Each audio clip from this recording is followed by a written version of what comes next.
They said Thanksgiving would bring the family together, but nobody told me it would end like this. Blood on the table, doors locked from the outside, and a secret none of us saw coming.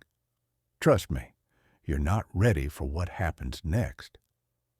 Thanksgiving is supposed to be a time for gratitude, for family, for food that warms your heart.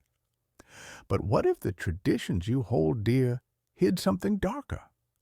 What if the people you love most were hiding secrets you were never meant to uncover? This is the story of one Thanksgiving dinner that started with laughter and ended in terror. It all began when Sarah's family decided to gather at the old family farmhouse. It had been years since everyone sat around the same table. The house, creaking and isolated, was perfect for a classic Thanksgiving. But it was also the kind of place where you'd expect to hear whispers when no one else was around.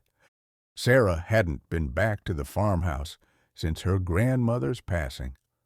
Grandma Rose was the glue that held the family together, and without her, things had fallen apart. But this year, Sarah's mother insisted one last Thanksgiving in the old house, for tradition's sake. From the moment Sarah stepped through the door, something felt off. The air was colder than it should have been, even with the fireplace roaring. The family portraits seemed to watch her every move. And then there was the smell, like damp earth, mixed with something metallic. Dinner preparations were chaotic. Sarah's Uncle Frank, who everyone knew had a drinking problem, was already halfway through a bottle of bourbon by noon.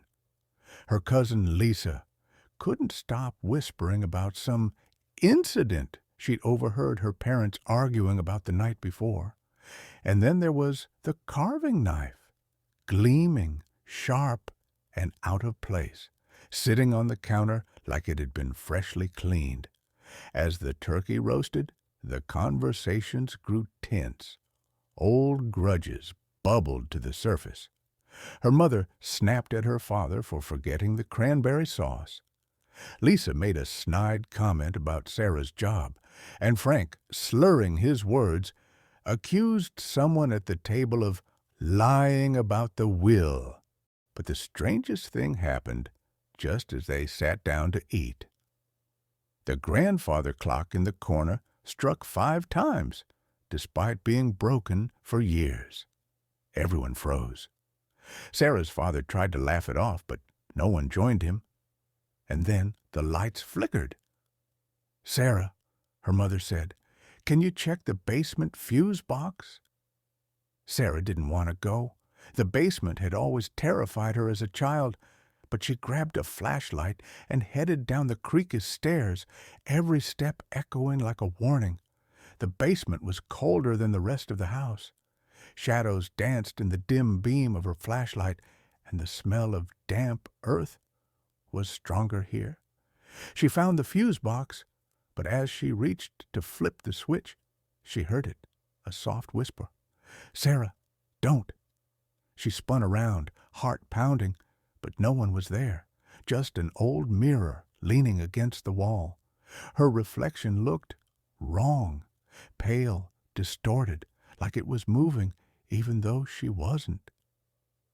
She ran back upstairs, her breath hitching, but when she burst into the dining room, everyone stared at her like she'd done something wrong. "Where were you?" her mother demanded. "In the basement.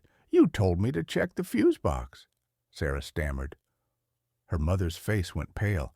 "Sarah, I never asked you to go to the basement." That's when everything unraveled. The windows slammed shut, one by one. The fireplace roared to life, flames crackling unnaturally high. And the carving knife, it was no longer on the counter. It was in Uncle Frank's hand. "We've waited long enough," he growled, his voice low and guttural, not entirely his own. "Frank, what are you doing?" Sarah's father shouted, But Frank wasn't listening. Lisa screamed as the shadows in the room grew darker, deeper, almost alive. One by one, the family started to change. Their eyes blackened, their voices distorted. Sarah's heart raced as she realized the truth. This wasn't just a family dinner. It was a ritual. Her grandmother's old farmhouse wasn't just a home. It was a place of power. And the family? They weren't just arguing over petty grievances.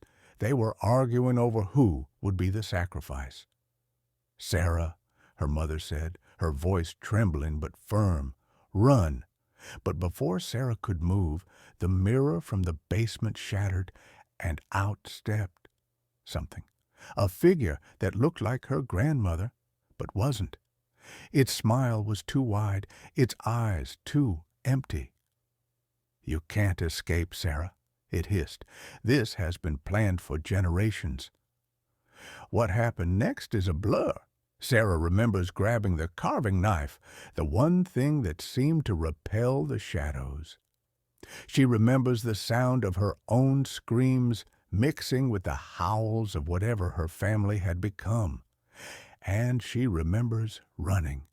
Through the kitchen, past the porch, into the freezing night.